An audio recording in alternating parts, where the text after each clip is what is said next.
Okay, sorry guys, I got up a little bit early. Um, damn. So basically, guys, what we got today is something new. We're gonna be just chatting today. I woke up a little bit late. I was supposed to get the first half of this, but we didn't. Hold on, I'm sitting down. Okay, so basically, this is a Twitch town hall.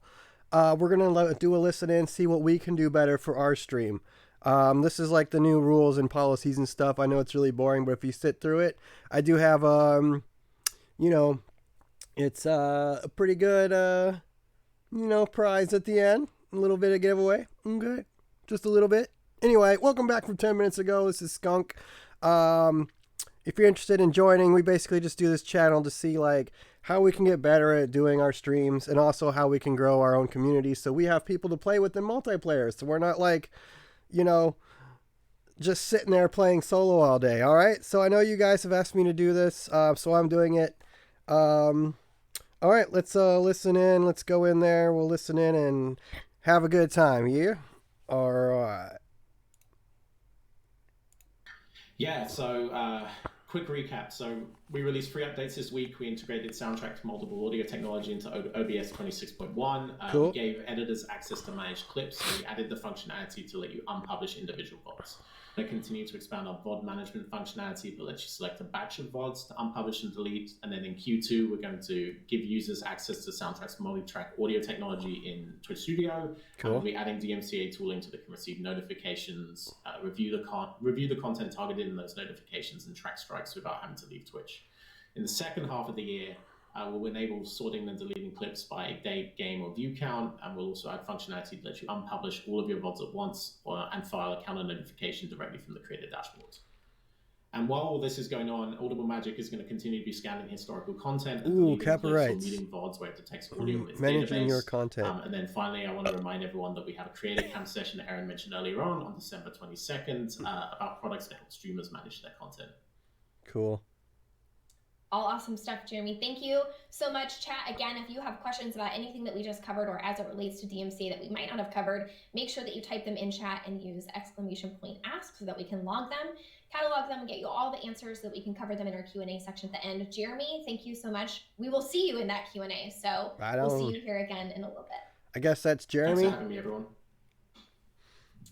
So switching gears, we covered DMCA. Now we're going to get to our second topic for today. That's a lot of controllers back there. Joining us now is our Chief Operating Officer, Sarah Clemens. Sarah, welcome. Sarah Clemens. Hey, Erin, how's it going? Good. Do you want to go ahead and introduce yourself No, just kidding. to chat? Absolutely. So, Sarah Clemens, I'm the Chief Operating Officer here at Twitch. Yeah. And I run everything that focuses on taking the products that are launched, so the types of things Jeremy was just describing, out to our creators and our viewers. So teams like the partnerships team, our marketing team, all of our corporate functions, including trust and safety in my area. We're going to spend the bulk of our time today in this segment talking specifically about the hateful conduct and harassment policy. But before we jump into that, I wanted to take a minute to talk about some of the other improvements and the progress that we've made this year to help keep our communities safe. Yeah, because it's hard being discovered, man. I swear to God. About what stands out to you and what we've done this year. I'm really glad they're trying to fix the discoverability. I'd just like to say to everybody, thanks so much for showing up. Like it's just amazing to see people who have dropped into the town hall. I know a lot of our creators are co-streaming it, so it's great to be able to have a conversation with you. Thank you very much. So in terms of trust and safety, yeah, we've had a really big investment area in 2020 on trust and safety. It's a priority for us. It will absolutely continue to be. This is a perpetual area of investment for us. I want to kick off with a few policy updates and just this has been a big focus. We've heard from the community.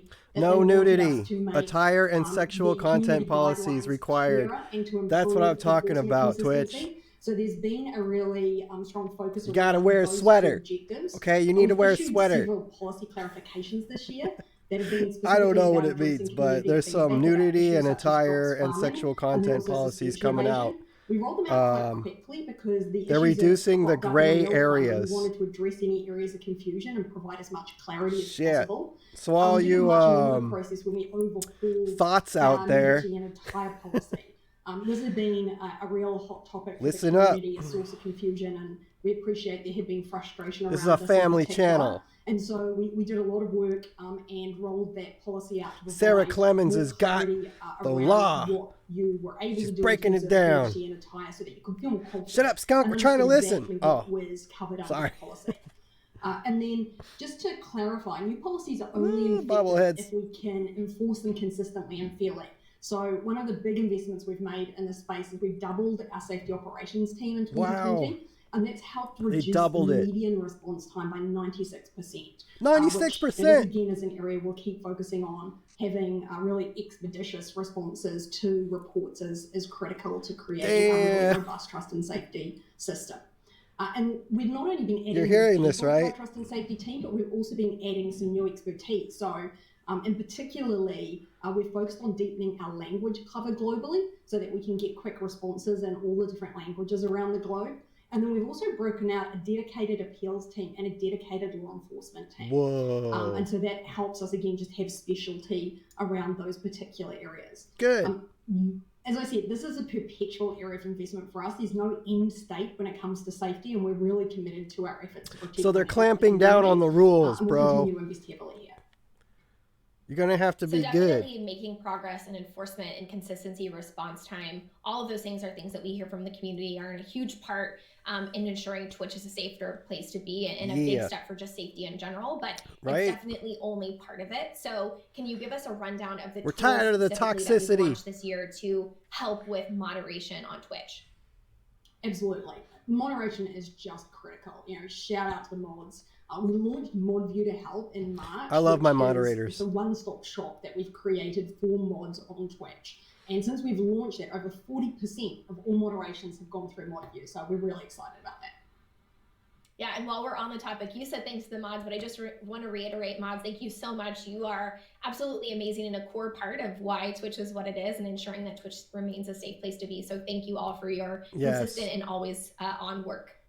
I agree. Yeah, the mod teams are we just love incredible. mods. They are truly one of the most important aspects of Twitch, and so this is an area where we continue to invest to try and make your lives easier. And thank you for everything you do to help. I like the way that Aaron's microphone is. It's like upside down. Maybe I'm working on something like that. So the first improvement is it's a really good third-person view. For reporters. That might actually help me. Historically, the reporter experience was a little bit of a black box. You would sort of submit a report, and then the only way you could tell something had happened is if you sort of saw, news on it on Twitter or people chatting about it. Yeah. And so what we wanted to do was ensure that when people were reporting, they had real clarity around what happened. The safety of Twitch relies enormously on community reports. So, for us, making sure that you have clarity really is part of just maintaining the robustness of this reporting system. So earlier in 2020, we launched a confirmation email. So when you send a report in now, I want a Twitch pillow. Confirmation email saying that you see, she got a Twitch pillow down there. It was a bit frustrating. It felt like it was sort of disappearing into a black hole. So that was the first thing. And then just a couple of weeks ago, we started sending a notification if action was taken for the reason you did in the report in order to close that loop. And so you actually know now if the thing that you reported was upheld, we will give you a response to that confirming that.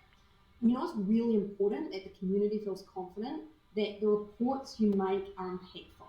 And I just want to take a moment and just speak to this issue in particular. Every report that's submitted is reviewed by a member of our team. Right. So back to the conversation Emma was having earlier about, Twitch is a human company. This is a really important part of our trust and safety. Yeah, they don't have bots at all. People to actually review these reports. And so, we're continuing to invest in our team. And in the first half of next year, we're actually going to be undertaking some user research to understand how we can further improve the reporter experience. Yeah. Yeah, so I think it's really they're going to take all our data, understand the compile it, and sell it to Google, and then get information from Google back. Just know that the report went into the void and had no impact, that if something happened, that Twitch took action on it. It's super important. So I'm really glad to hear that we're making good on the commitment. We had mentioned it in the past that we were working on it, so it's nice to see those things rolling out and going out to the community. Yeah, it's great. Yeah. And on the topic of notifications, it's worthwhile mentioning our team is also working on providing more detail. I think she's to cute receive though, reports Sarah. against your account. I think she's So pretty if cool you looking. are I someone like who it. is Like receiving very enforcement, very we will actually be providing a cool. notification It says cool. so that we I don't know. include Is the that supposed to content say title, CEO the or creation date, and COO? the type of content that's I'm not being sure what the actioned COO upon. is. I know what a CFO is Yeah, or a I know that CEO, not but I don't being know able what the to COO is. understand what was action to do. It's just saying you violated our guidelines and not knowing what you did or what the content specifically was Right. can be an incredibly frustrating Right. situation, especially if you're trying to appeal it. There's not much Exactly. information to go on. So I'm sure people will be really happy on both sides. If you're making a report or if you're on the other side of the report, we are working on building out better communications and more transparency about what's happening. That's really good. I'm really happy about that. Yeah, absolutely. Where's my coffee, man? And then the last thing I want to touch on before we get to I mean, Q&A is sorry. we are involving the community in order to improve our approach. It tastes like shit. So this has been a big area of investment for us. Is really how do we bring the community? No, I'm kidding. I'm fucking with him. Into the conversations that we have about trust and safety, what we can do better, the approach that we're taking, and then what the sort of standards in the community are. And so we've invested in user research, and that includes things like interviews. We do focus groups of community members, and we do those around the globe and across different kinds of content types. And then we're also regularly tracking community sentiment through tools such as surveys. We use what we see on social media, and then also the user voice channel that Erin's mentioned a couple of times is another really good source for us in terms of understanding what the community's perspective is. I get that. In addition to talking to the community, we also consult with subject matter experts. So, academics and the topics that we're considering. Do you like her accent? I'm kind of digging the accent. Can you hear that? Conduct policy we're going to talk about. And then finally, our Safety Advisory Council, which we created this year. And they are great at just providing I get that. Like, really valuable because they can give their unvarnished opinions on everything we put in front of them, and it's really helpful. Why would you name yourself that? I'm not going to say your name. And we're going to talk about all of those things hateful specifically comment, as harassment they relate policy. to the updates to the hateful conduct and harassment policy. Yeah, exactly. So we'll touch on the specifics of those in this next section. But before we get into that, I wanted to remind everyone that the new policy for hateful conduct and harassment doesn't go into effect until January 22nd of 2021. So we've specifically set aside the next few weeks to give the community time. That's to convenient. policy, That's a convenient date, right? In the meantime, our sounds like they're fully compliant with the federal and corporate laws that are coming out soon. So Sarah, before we dive into the policy itself, we've gotten some. Erin's cool, I get it, but Sarah, like, and just that's a woman. Various areas, and they wanted to know that. Nah, she's good though. I like the little tortoise shell. And we have a problem with harassment. Why are we waiting, over a month to release? I get you, Erin, but to the policy. Yeah, I'm really glad that if they don't crack down on, the things that you guys are asking me to tell them to crack down on, I swear to God, man. And that policy, we'll go have some fun. The kind of behavior that you under the hateful conduct and harassment policy, and we will continue to enforce. It sounds like they are. I know you guys can't see, but up in this, like in this corner where my face is, I'm sorry my face is so ugly, but underneath my face says like the little laws and the policy and stuff, and I can read it for you. Do we provide a buffer for the community? Basically, what they're saying, to give everyone an opportunity to fully understand. what I'm seeing is they don't want to see a bunch of sexual stuff. We're super conscious that I'm talking to you. They don't want to see a bunch of sexual stuff on here. They want you to be ruining everything with your boobs out. So I don't know how they're gonna do that. Because I mean, if you're like looking good, then you're looking good. But there's a line, you know what I mean? I think that if you're using your assets as sexualized, then I think that that's up to them to determine it. And at least we got somebody in our corner now. In addition to the time period of educating the community about the policy, there's so much that you can have your tits out. I can have my dick swinging all over the place or having my ass out. You know what I mean? But y'all don't like that, right? Even one step further and talk about why we even decide to make these updates. What happens that we're like we should revise and make new. I really like amend or update the existing ones. So can you Erin's whole style? She's got like the whole pink thing going on. It's pretty cool, I guess, but. Sarah Clemens.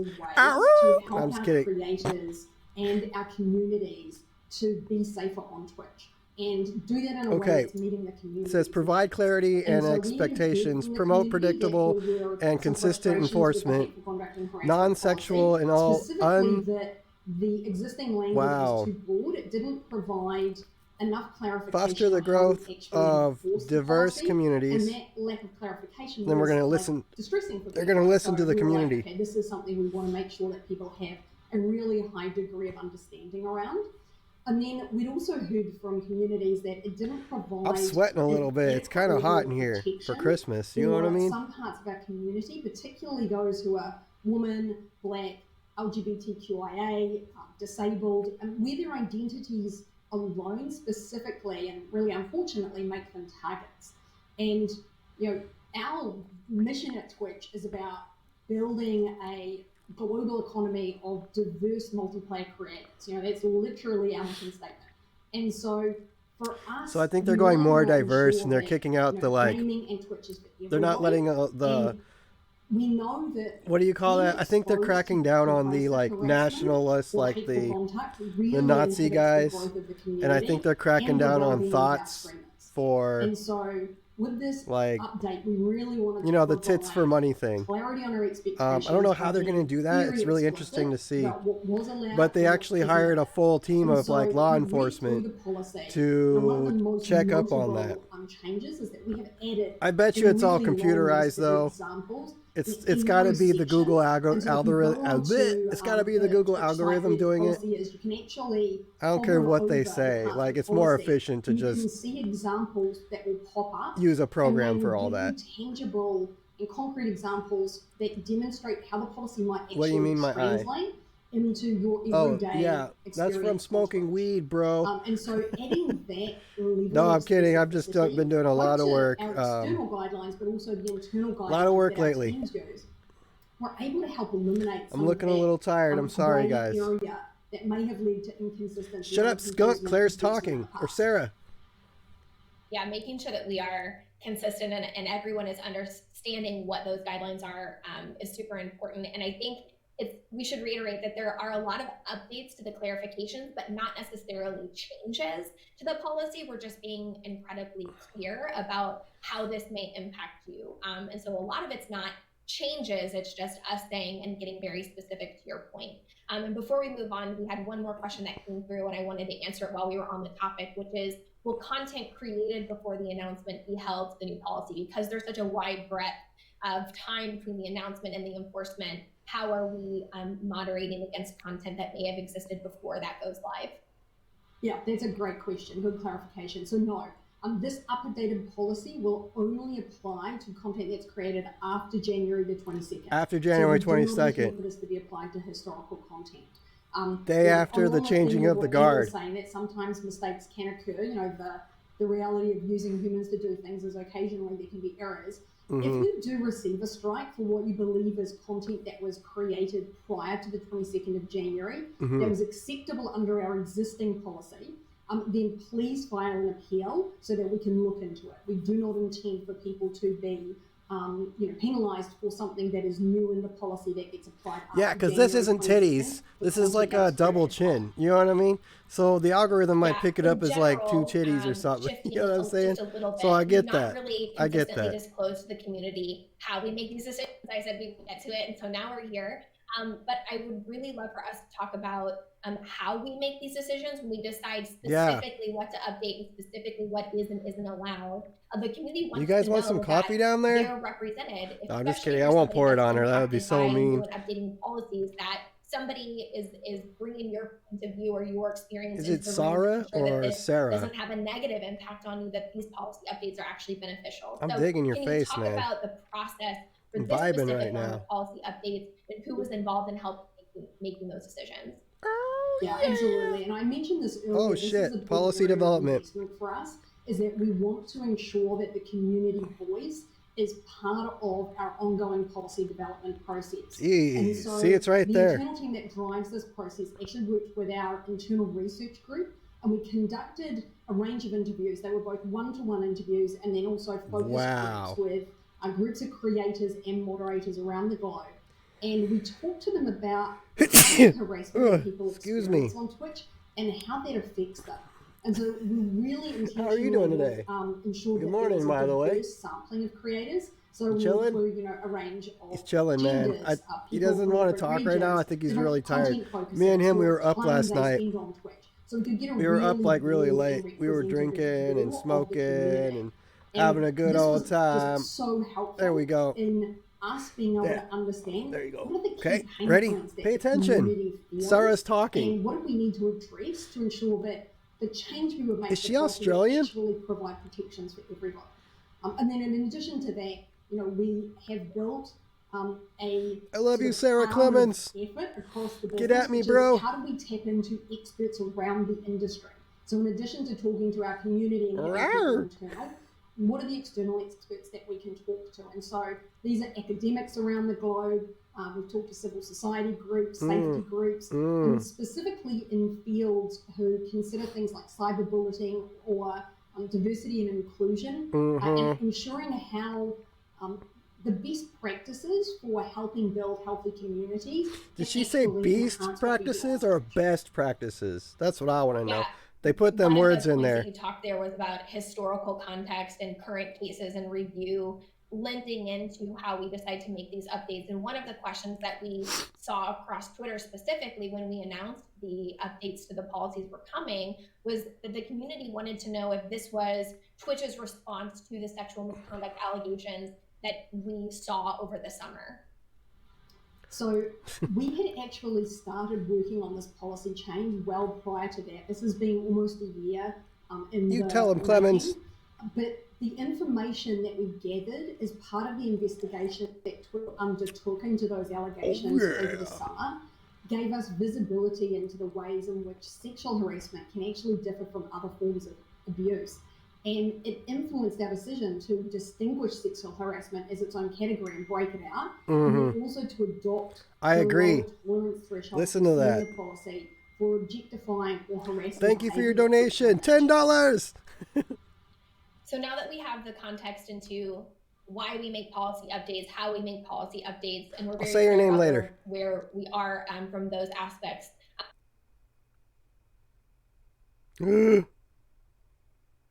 There was a network error. I'm gonna put my coffee down. What is going on? Am I good? Am I good? Whatever shall I do?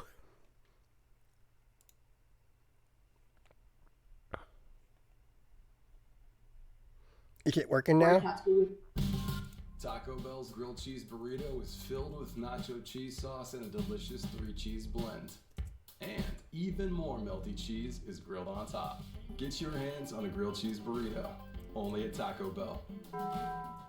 Pretty broad, and it was kind of encapsulated in one area that was incredibly dense. So I think it makes sense to break them out. So I think we should go through one by one, each one of those sections today, and kind of overview what's updated and what's been clarified in each section. So let's start with the harassment section, since it's the first part of the policy. What are the key things that the community should know when it comes to updates and changes in that area?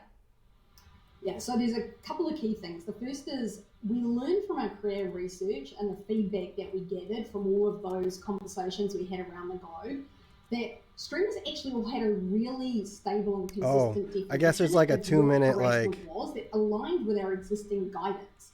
And so in that regard, the harassment section of this new policy is not a massive departure from where we are today.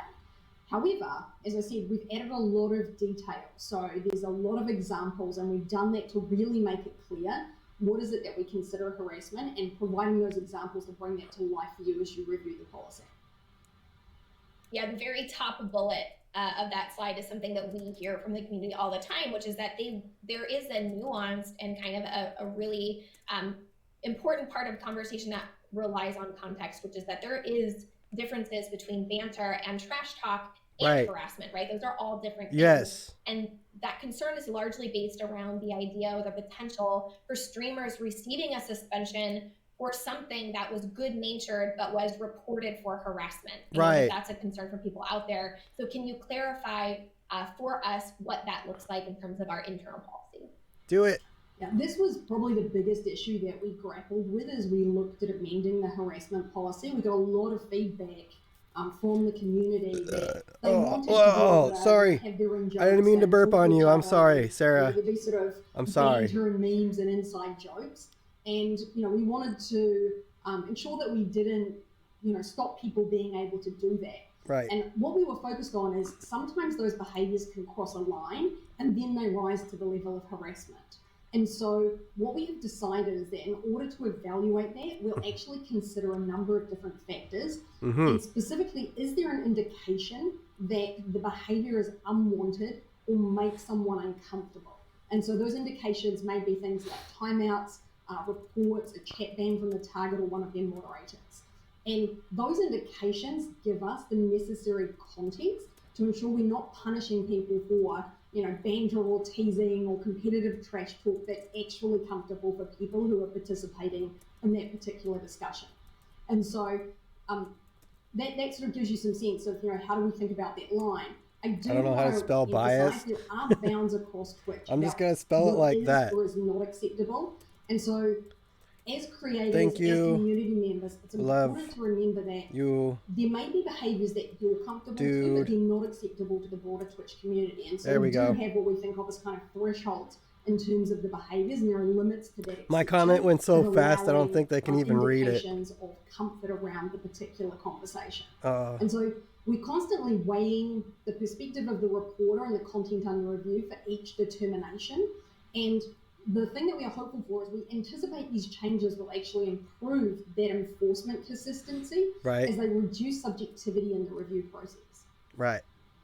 We have said this for a while, and I know that I personally say it all the time, but if somebody does something in your channel that makes you uncomfortable or you witness something, you should absolutely feel empowered to take action. So if somebody does something, definitely time them out or ban them, and especially report it, right? A lot of times somebody will come into chat, say something, and someone says, oh man, that feels like harassment to me, and they ban, and that's where it stops. But we rely on the community to report those actions for us so that we can take those actions. And so I'm glad that that context is now related. When you come in and you're timed out, you do it again, you're banned, and then a report's issued, there's very clear indication that the behavior was definitely unwanted and you persisted in trying to have that conversation or make that commentary. So on the opposite side of the issue, though, we have another question from the community that I know came across social for sure, which is that what happens if somebody falsely claims to be offended, that they didn't actually take offense, but they were reporting in bad faith or they wanted somebody just to get in trouble? How do we determine that, and what do we do about it? Yeah, so that is a great clarification.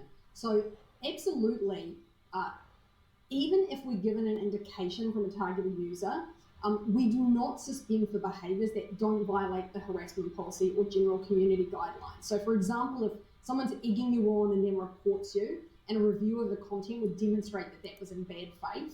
And so we don't want to penalize people who are, someone's trying to game the system to attempt to get someone else in trouble. We do always take that into account. Yes, thank you. I will just reiterate. Thank you, Sarah. You did make a comment and you were asked to stop, and it was in violation of the harassment guidelines, then there could be grounds for enforcement. Yeah. And so I just encourage people, like, if you don't have a relationship with the other person and you're unsure, what their sort of tolerance for particular kinds of behaviors are, it's probably best to avoid them. Yeah, I think that makes sense. Read the chat rules. It does. Know what you're getting into. Have that level of confidence before you do something that could potentially put your account at risk. Yes. So I think we've covered broadly what the Whoa! Watch your hands, Erin. Like. So let's watch move your into hands. hateful conduct. All right. We cover what's That's not PC, okay? There. Yeah, so let me just kick off with clarifying the difference between harassment and hateful conduct. All right. So harassment becomes hateful conduct when you target someone on the basis of a protected, usually identity-based characteristic. And so in this policy change, we've expanded our list of protected characteristics and have included caste, colour, and immigration status. And the reasoning for that is we want to evolve with the community. And so we heard from our community that they felt these were protected characteristics that were not included in our previous policy, and we really needed to step up and include. So we've done that. Right. And then similarly to the harassment section, it's a very similar approach in that we've added a lot of illustrative examples. So all of these behaviours were implied in the policy we have in place now, but they weren't explicitly called out. And so we've made an effort to actually break those out for you. So it gives you... Oy. more tangible sense of how these policies are actually interpreted. I feel like that section was incredibly brief and didn't accurately portray the amount of severity and importance that we put on making sure that there is not hateful conduct on Right. On Twitch, and that nobody experiences that behavior. So if That's you right, are Erin. new, you've never heard about what these policies look like, or you're not familiar with what the new updates will look like, I would definitely encourage you to go look at the blog, go look at the information that we put out there. We did an entire section on Creator Cam talking specifically about what these policies would look like.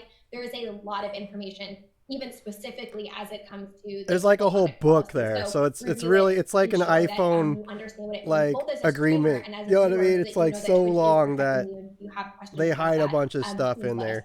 Again, basically everything's gonna be off limits if you try to make money. Oh, Sarah! I covered those two. Let's move on to the sexual harassment section. What are the call outs that the community should note there?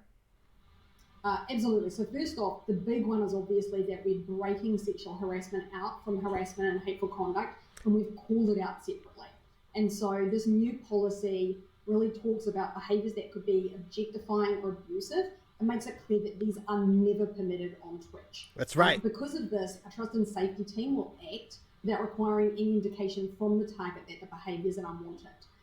This is a really notable and important change, but a critically important one, because what it does is take the onus off the victim of that behaviour to report it. And so community reports around that, and a review from our trust and safety team ascertaining that indeed it did breach the community guidelines around sexual harassment will be enough for us to act upon. So we've also prohibited things like repeatedly commenting on someone's appearance if they've asked you to stop, and also making explicit comments about someone's sexuality. And I honestly hope some of this just sounds like common sense, but we wanted to ensure that everybody was crystal clear about our expectations of the behaviours we expect when you are part of the Twitch community. Yeah, I know that there are definitely several communities that Soulmate glad Healing to see that said those some changes shit. are going into effect, but I think it's fair to say that there is absolutely skepticism about our ability to provide consistent enforcement. We've mentioned it multiple times, like we're trying to improve the consistency there. And so one of the questions that we've gotten from the community is asking you to speak to what we're doing specifically to improve the consistency across our enforcement so that it's more fair to users across the board. Absolutely. Soulmate and this Healing. is a great question, and we absolutely acknowledge the fact that our policies are only as good as their enforcement. And enforcement consistency is a priority for us. I know this has been a real pain point for the community historically. Emmett actually talked You don't know me last year in North America and explained part of the reason we'd historically had issues with consistency was we actually had different teams managing trust and safety across the business. And they just inevitably led to inconsistencies. There was different training on what the policies were and different interpretation of those. And so I like that she's taking liability for their actions. Twitch is badass, dude. I don't know what to say about it. Sarah is kicking ass. I don't know who this Erin is, but trying to remove subjectivity from the system. I've seen that a lot. Sarah, totally like professional, very office, you know what I mean? I love it. It's great glasses. Oh my God. Absolutely. Am I simping over here or what? Like, run a trust and safety system which is consistent and fair for everyone. I don't know what to say. One of the reasons we actually updated this policy is that the broad language we had in the previous policy had made enforcement decisions seem really confusing or inconsistent because it wasn't clear to the community what specific behaviour was prohibited. And so everybody was sort of second guessing, like, oh, I saw somebody was banned, why do I think that was, what might have happened, and was this interpreted against the existing policy? And so the effort we've made to clarify and provide all of these examples means that both internally and externally we're able to help remove some of that subjectivity in the review process. And then the second thing from a consistency perspective is we've been scaling up our safety operations team, and the team has had an enormous amount Is she wearing fake? Are you wearing fake eyelashes, Sarah, underneath your glasses? Aspect in terms of ensuring that they understand how the new is that what's going on right now? Content what the nuances are of it, the types of examples that we provide here, we provide to the safety operations team when they're looking at content. And our safety operations team will be placing more emphasis under this new policy on the content of the words and actions. What's up with Erin over here and her... So you may recall there's like a huge gap right there. I'm not sure what that's about. Behind the content that had I mean, you look good though. I'm not hating on you. You look good, but I mean, we've seen all of this before. Okay, we know what that's about. You know what I'm saying? Sarah over here. I don't know. I'm like, yeah, man.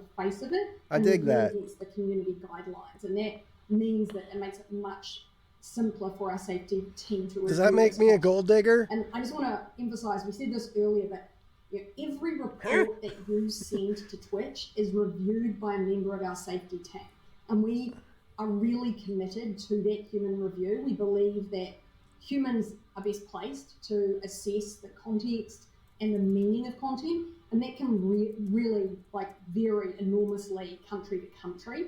And so some of those investments I talked about having people with local language and teams around the globe, that really helps here as well in terms of helping with consistency. It means that our teams are in tune with world events, and they can understand and identify nuances that can have a really significant impact on meaning in a particular language. So you'll see us continuing to improve on this front. And I just want to say again, we recognise that we've not always been great historically on this, and it absolutely is an area of focus for us. Finally, I just want to say, I'm earning channel points, I guess. Process, I don't even know what those little things down there are. Human beings that review these, and all the human beings make mistakes, and so we absolutely. Excuse me. Once again, I'm sorry. I didn't mean to burp on your face. Have an appeals process in place to ensure that if they do happen, that they are fixed. And again, I mentioned earlier, we've broken a separate appeals team out, so we've put more resources into that. They've broken the code. Processed quickly. Yeah, it definitely is a conversation that we're building out our ability to provide more information. 2 giant feet. Thank you for the donation. End of receiving a moderation action or enforcement $16. That's a weird you do have number. The ability to raise it to us and say, hey, I actually think that there was context missing, or there's more information that you should know about that. And so I'm glad to know that we're building out those teams and trying to rely more on the content instead of assuming the intent of what was done behind that. Oh, that was you earlier. Oh, I'm sorry. Thank you for the 2 donations. That we haven't covered here. It's not necessarily. I'm trying to say 2, but my fingers want to move. It's really cold in here. I think it's really important for us to cover. And that's what the community man. wants to know, what Twitch is doing to help. Don't get old. You know what I mean? That are made purely for the purpose of harassing others or streamers or other viewers on Twitch. Yeah, this is a great question, and thank you for people who submitted it. This is an absolute priority for us. Good job. So our efforts here fall into 2 categories. One is what can we do with technology, and the other is what can we do with humans. So I'll start with the tech. From that perspective, you start with the tech, Sarah. Username machine learning model that runs on all of our newly proposed usernames. So if you create a new username, we will actually run that through a technology system that will review it and will block hateful or harassment names from being created. And we also maintain we've seen that before. That's obvious. Slurs and offensive phrases that would be blocked as usernames as well.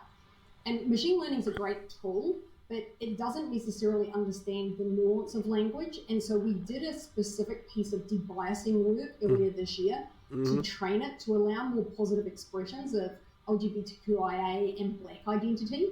And so, again, we want to use technology wherever it can be effective, but it does require these kinds of training and investments. We do also act on reports of offensive usernames, and those that are found in violation of our community guidelines are indefinitely suspended. So on the proactive detection model, that's based on actions and reports. So I would say it gets smarter. We almost train it. That's what machine learning does when you report offensive usernames. So I really encourage you. Let's earn some more points down there. Usernames that may have gone through the system, if you can report those to us, because that report actually helps us improve our technology proactive detection. We wasted our chat. Really essential for that. So on a stupid question I asked, what is COO? I'm sure it's the chief. On the human side, we also have orange officer. to preventing van evasion on Twitch. That's what it is. We Chief, don't the chief talk about orange what they officer. do because the objective of this team is to stay ahead of bad actors. I like Aaron's And hair. so I appreciate this can be really frustrating. But it's one of those areas where people ask us like, what Sarah, I specifically think, are takes you the doing? cake, we don't man. speak That's about it because if we do it, actually good. helps You know, bad good actors looking. create new I dig vectors that. of abuse because they just look at the Talk to me, playbook Sarah. that we're creating to stop them She's from trying. invading I know. detection, and they use that to try and go around it.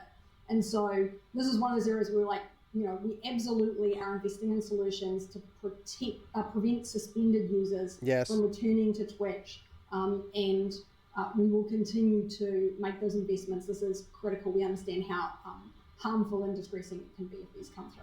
Wow. Did you hear that? That team's definitely the unseen heroes behind the scenes, and I know that it can be frustrating for the community. We get a lot of questions specifically about, do you do this? Do you try to this technology? Yeah. And we hear it. We know that you want to know, but there is a specific reason why sometimes we don't tell you that, and it's so that people can't figure out how to circumvent that. And this is one area where we would tell you publicly we are committed to it. We are doing it. Please trust us that we hear it. But sometimes it's better that we don't share the information so that we can keep you, the community, safe. So I just want to reiterate too that if there's one thing to remember about the updated policy, it's that enforcement begins. Enforcement begins January 22nd. To review the updated community guidelines. You can find that on twitch.tv/creatorcamp under the Learn the Basics section. Spunky There's State. a specific page dedicated to community guidelines, Spunky including State. This is important. and then Thank you for doing videos this. and live sessions about that. So chat, keep those questions coming. As I mentioned earlier, and several times, we've got a team behind the scenes that are tracking your questions and getting us ready to answer. So don't forget again about that Creator Camp section we hosted. Oh my week. Google, dude. There was a blog post that went out. That's so insane. Has more information. Obviously, our community guidelines has information. Look at that. And so you can tune in for another Creator Camp session about this on January 20th at 12 p.m. Pacific. Originally, we had planned that stream for January 6th. We're going to put it closer to the guidelines to give us more information and more time to gather your questions so that we can get everything answered closer to the time that the policy goes into effect. We'll be reviewing the FAQs, updating there you on it is. things There's that you've asked since thing then, right there they're talking about. questions. So Sarah, thank you so much for Sarah, all of the thank you. insight as it relates to keeping the community safe, trust, and safety, and the new policy updates. So we will see you also shortly for the Q&A. Babe, thanks so much, Aaron. Thanks, everyone. Chat, we've been here an hour and a half. We've got one more section before we jump into the Q&A. I hope you all are finding lots of helpful information here today. So the final topic of today's town hall. I mean, Sarah was ads. pretty helpful. Some of you may have attended the ads webinar that we hosted specifically for partners about a month ago. I'm specifically excited about this part because right now we are going to review all of the information that was included in that partner webinar so that the entire community is in the know, including updates for the past few weeks, and show you things to come. I said it earlier, I'm still excited. There's new stuff here, you guys. It's very rare we're excited about ads, and today we're there. Mike Mitten Watch them hands, Aaron. is also very excited. Mike leads our monetization efforts at Twitch, including the groups that work on ads, bits, subscriptions, and everything else. Oh, I like his, he's got the gingerbread man. Mike is going to walk us through the current ad experience, discuss the data. All right, Mike. That you have about ad performances, and talk about the future of ads. Welcome, Mike. Fake background or real background? So happy to be here. So thankful to have the opportunity to talk directly to the community about the importance of advertising and the future. Yeah. Before we even get started, I want to just take a second to talk about really what sparked the entire conversation. You see how Mike's like around ads, got like a automated mid-roll sort of a weird that we ran a few months ago, and I think the most common question we get is like, why did Twitch even decide to do that experiment? Like, what prompted us to roll that out? Sure. Let's jump in with both feet. So anytime making a change to the site or the ad experience, we're starting with some type of customer problem. And what we had heard consistently from streamers is even if ads seemed interesting in the what was that, Aaron? Did you see Aaron just give Mike a look? There's a perception there's a disadvantage. Is that your car? Aren't running ads. I may lose my audience because nobody else is running ads. It also was grounded in an insight and understanding that for the streamers that were running ads, it started with, or many of them were using automated tools, running ads on a timer, basically. So the combination of those two things, informed our solution where we would automate the ad breaks to level out the ad load across Twitch, reduce the Yes. burden on streamers to have to remember to hit the ad button. That's why they're hitting and using the third-party tools. It's hard to remember to run an ad break in the midst of everything else that a streamer's doing to create amazing content and build a community. Right. And so, for us, it was bring the timer on the platform, put the burden on Twitch. Honestly, we expected that the community would be largely angry at Twitch versus the streamer.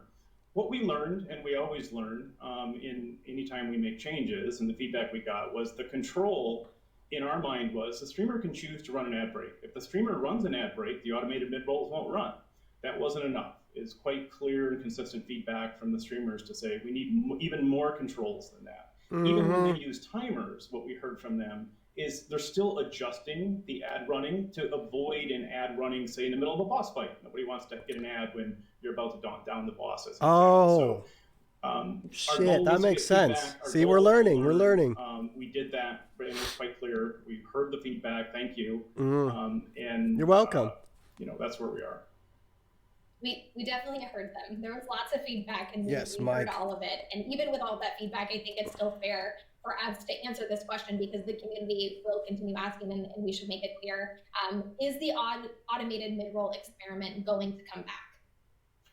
The experiment that we ran, as we ran it, is not coming back. The feedback's quite clear. It would not be certainly smart for us to put that back out there, given the feedback we received. But I do want to be clear, we're going to continue to experiment on ways to make the ad experience more consistent across Twitch. We must. We'll talk more about why coming up. But our North Star vision is most ads on Twitch are mid-roll ads run in a streamer-initiated ad break, period, full stop. We have more things coming. We'll be more transparent. We'll make sure streamers have more control. And obviously think a lot more about the viewer experience to make sure that they're not missing out on those important moments. Yeah, that's true. Yeah, I think it's really good for the community to know as they think about the future of ads that we are dedicated to making sure that they're less intrusive. We'll talk about kind of what some of those core tenets are here in a little bit, but at the end of the day, ads are incredibly important to the ecosystem of Twitch. So I'd love for the community to hear directly from you why that is and provide some additional insight. Yep. It starts with everybody, typically brings up subscriptions and sharing bits. We love those products. Community loves those products, but not everybody can afford to pay. Not everybody wants to pay on Twitch. That's right. So the other thing to keep in mind as well is the viewer journey, right? It often takes a long time for a viewer to discover a community that works for them, that aligns with their interests. Yep, and we're working on it. They're ready to support by taking out their wallet. The other thing, for those of you that I'm sure all watch Twitch and observe, is he just justified the fact that people are broke, and he's like engagement between the community and the streamer. I don't like it when they do that though. As you get into very large communities, so we're going to continue charging you because it's for your guys' safety and ours. As the channel grows, ads become a much bigger part of how the community is supported. It's like be yourself, except for you have to follow every single rule to the point. And you can't call the you can't call the baby Jesus a boy. You have to call it a person because baby Jesus could have been a girl. Now you know what I'm saying? It could have been. And then, frankly, it allows us to provide the infrastructure, the bandwidth, and services to support the Twitch experience. It's like simply said, they pay our bills and keep Twitch free. Yeah. Yeah, there's a definite misconception from the community, and we do hear this quite often, that Twitch doesn't need ad revenue because we make enough money from our splits from bits and subs. So can you give us more insight to there? It's true, though. Watch him justify why. Sure. The data and the truth is that ads scale. Bits and subs in paid products do not scale the same way ads do in terms of scaling. When I say scale, I'm talking about all kinds of content across different types, from esports to community-created content in different countries around the world and different community sizes. So ads scale. And as Twitch grows, ads become more important in terms of the value they provide. As streamers grow, it becomes more important to them and their earnings and their ability and you're taking it all. Make a living doing it. Well, you're taking like half, like literally 50% of your ad revenue now. Both. So it allows Twitch to be the They got greedy, and it's that guy right there. Creating and building a community around things that they love. Whether they're a day 2 streamer with one concurrent viewer that might be their friend trying to grind their way to affiliate, or whether they're a partner that's been on the platform or on the service for 7 years and has thousands of viewers every time they stream. So we're here to support all streamers. We have the products and resources to do that, and that's why we need to have both forms of monetization in terms of direct paid as well as the advertising. I get that. They got to make money too, but do they need half of my effort? Taxes aren't even that expensive. I wanted to make up because I often see this on social media. You guys want half. Which is we're at about 20% here in California, and they want half. Operated business. We built a high definition, low latency, globally available streaming experience. Low latency. Nothing else like it. Yeah. So right. That, maintaining it, growing it as the community grows has significant operating costs. So ads are really the underlying way that we're able to keep Twitch freely available, sustain the business, and ensure that we can keep building that. That's the only way. And rolling out new tools for streamers. Yeah, Mike. The high latency, high definition, low latency, and global availability, especially when it comes to large channels, can be quite costly. And then you add in all of the channels who are just starting out on Twitch who don't have those monetization products enabled. There's a lot of costs that's associated to that. And ads are really an important part of keeping that technology going so that we can continue. I get that though. I mean, that's fair. All around the globe. But 50% is not fair. The details and talk about data and what's next. I want to make sure too that everybody here understands actually what the current ad experience should be as a viewer. There's a lot of people who don't quite understand how and when ads run on Twitch. And so I think it's important that we cover that now. So if I'm a viewer and I'm coming to Twitch, what should my expectation be as it relates to seeing advertisements on streams that I'm watching?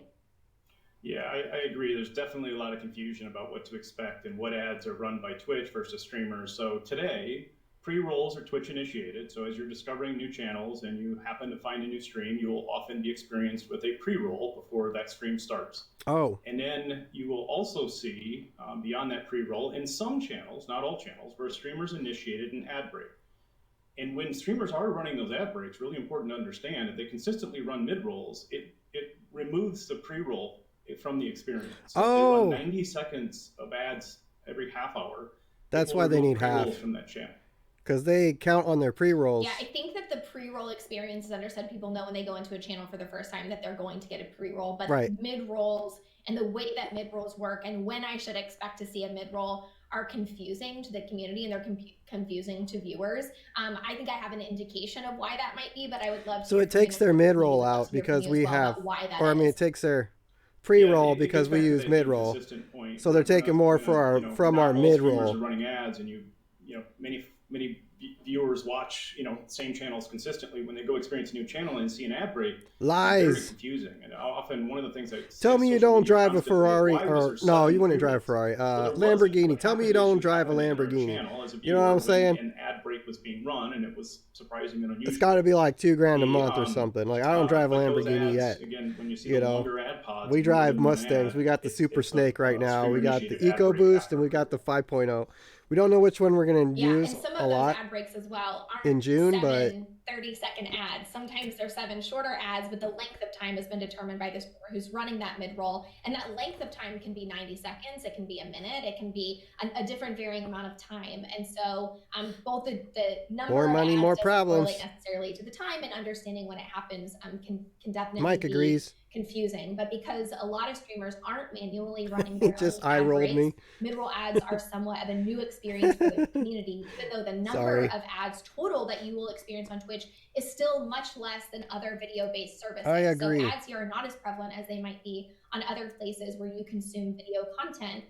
But since mid-rolls are controlled by the creator, we see concern from streamers all the time who aren't necessarily opposed to running ads. And obviously everybody wants to increase monetization and make more money. But there's an underlying fear that if I'm a streamer and I run ads, and I'm going to lose viewers. And I know that you've got some data and insights to talk about the numbers there. So can you share what that data is that we know impacts different kinds of viewer retention as it relates to running ads? Yeah, 2 minutes and 40-second delay. We shared with streamers to help educate and make them aware. But the reality is, more bonus points. Most viewers absolutely stay. They understand ad support the streamer, and they don't leave or switch channels. But if you compare a mid-roll or a streamer-initiated ad break versus a pre-roll, the community is 5 times more likely to stay through a mid-roll. Now, the immediate question that typically follows that is, well, if I run as Aaron said, a 2-minute ad break with multiple ads, does that mean that that just adds up and it's worse than a pre-roll even? That's No, true. what happens is folks, once they make it through, their viewers, once they make it through the first break or first ad, they increasing likelihood that they'll stay through the entire break. Because again, they know, and when streamers are educating the audience, letting them know, the picture-by-picture experience also helps here, because if in the case where a streamer actually gets out of their chair, which is good for all of us, and takes a break, they can see the empty chair, they know they're not missing out, and streamers in the community will stick around. So that's why we created the mid-roll, pre-roll trade, so that new viewers can get into your channel more easily. Too bad I'm strapped to my chair. Maintaining equal or similar amounts of inventory, ad inventory, and then the viewers can, again, immediately see your content. Yeah, I think for Whoa, people that Aaron. are coming into a stream for the first time, they want to stay and they want to, experience the channel and see what you have to check out. I like the sweater though. That's kind of cool. Like how she has a Twitch sweater. Right? It's very cool. It's not, I mean, I think mine's cool. Mine's like a, disable those pre-rolls. I don't know, it's a pretty good one. I'm not sure what company it was, but this is like that 60s. You know the sweater that like Leonardo DiCaprio is like pissed at because somebody spilled his water on Wolf of Wall Street or something on him. He's like, watch out, this is you know what I mean? That's what this one is. I got it from like that. Her sweater looks cooler though. I would rock the shit out of that. I wouldn't wear them stupid headphones though. It's been memed for sure, but streamers really want to know, like, can I actually make real money?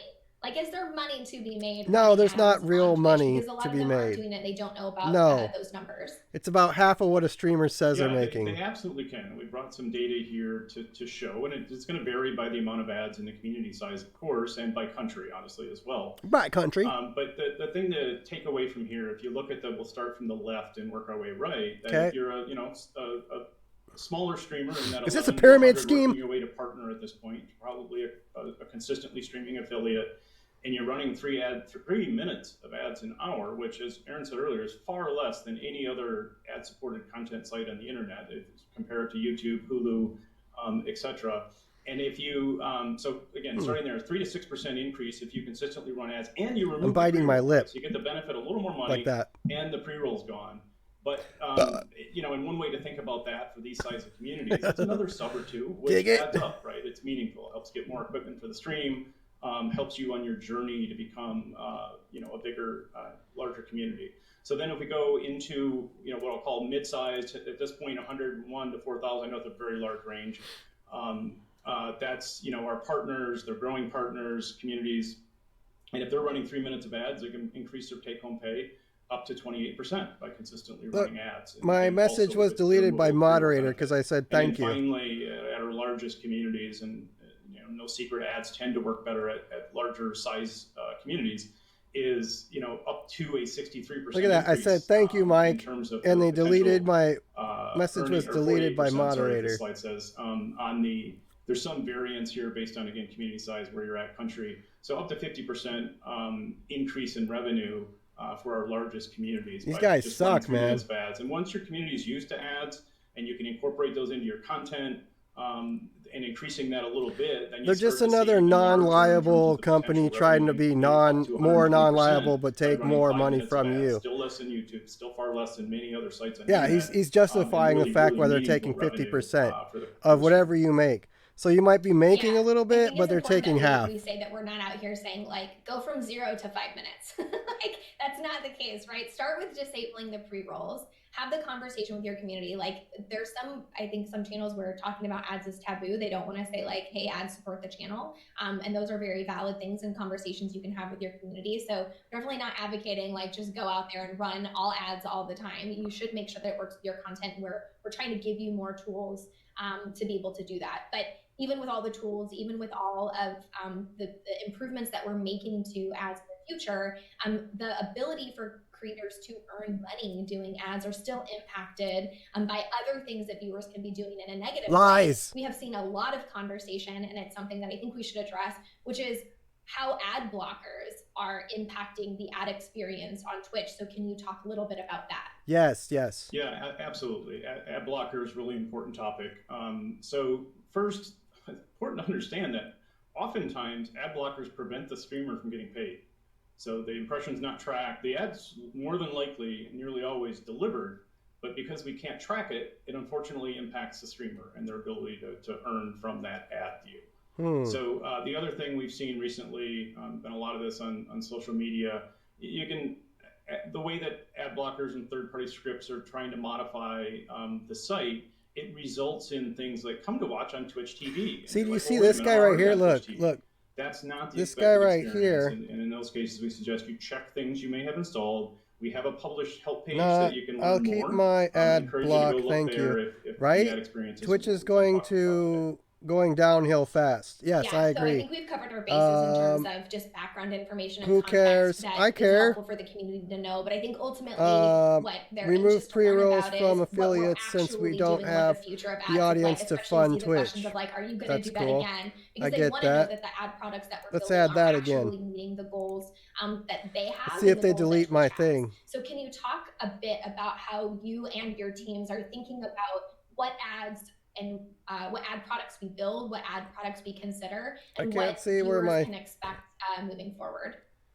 Yeah, certainly. And it really starts with, can't find as my, I said earlier, right? We always start with the streamer. And so when we talk about the future, it's what more controls can we give to streamers and how can we make advertising more lucrative? How can we help that impact their take home? So they deleted When my you think about the viewer side of it, my it's live message content. because I We said don't thank you, have Mike. timeouts like the But then NFL there's does a in guy live in here sports. spamming his ads We really and need links to and have stuff, and not all they did just was say stop content. spamming That links. starts with the streamer running ad breaks that works with content.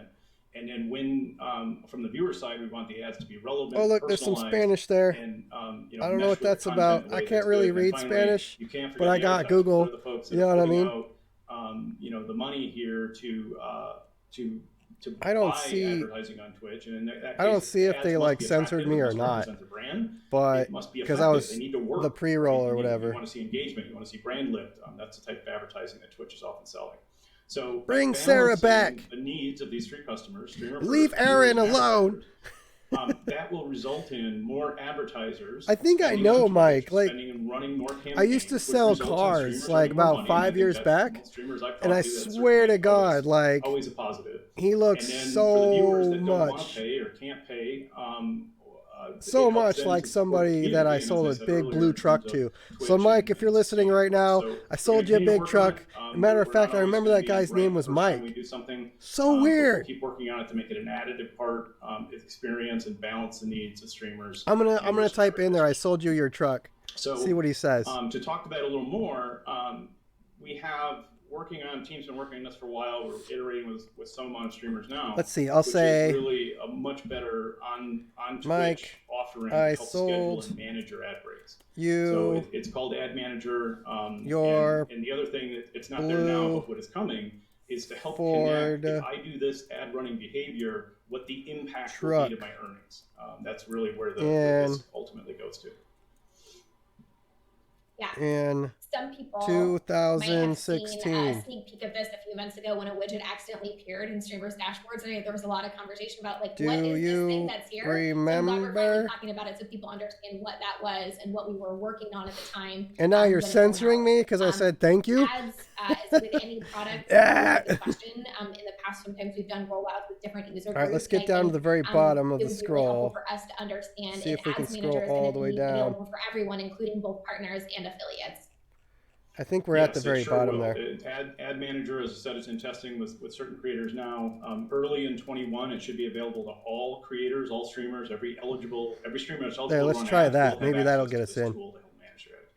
Mike, I sold you your blue Ford truck. Perfect. 16, you remember? And you also mentioned there were 3 bullet points you missed. Let's see if they delete it. Control. One was less interrupted. I think something everyone can agree on is there that it is. There it ads is. are going to run. We don't want it to We're going to watch it for a second. Let's see if they delete it. So how are we thinking about making ads less interruptive going into the future? Yeah, one thing, I mean, it's important to understand that advertisers are paying to interrupt. So, like, we want to make sure that it's well understood. Video advertising is the core of what we do. It is interrupted. The only way to not interrupt the content is for it to be a streamer-initiated ad break where it's woven into the content, right? But what we're also saying is we don't, like, what I suggested earlier, I got about like the ad dog mode hair that on we me. still feel is quite competitive and a good user experience within live content. We want to add to that to give streamers more options, more types of formats. I've seen a lot of people suggest this on social media, etc., but we want to Right. integrate more display advertising, which by its nature is less interruptive. That wouldn't be as bad. And, That would actually look still good for provides your great brand. value to the 3 customers I mentioned. It Why are may you so look small, something like Mike? what's suggested here. You'll hear us refer to this as a squeeze Just a back minute ago, format. you were huge. This basically brings the video player back about 70% of its original size for some I amount wasn't of time. watching. Did they Gets the message out. The audio and video censor remain, my thing? present. Did you guys see if they censored my thing or not? Then it will revert back after Oh yeah, the it's right message here. has been delivered. I guess now they're this not is one censoring format. it. There's 3 or 4 here of different forms of this. You may imagine like a lower third. So instead of having the L, it may just be across the bottom. And then there will maybe also opportunities with what we call IAB standard units. These are the units that are bought. I think the and sold dog over hair the internet landed in where my a lot of eyeball. advertisers are using them.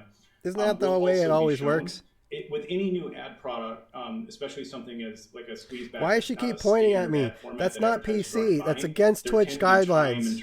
That's harassment. She's been pointing at me longer than 3 seconds, and I don't feel comfortable with that. Understand the effectiveness and buy it. I So you'll feel often see us put I things feel out there, threatened iterate, by learn, her with all the customers, machine and then you'll see it gun, scale up.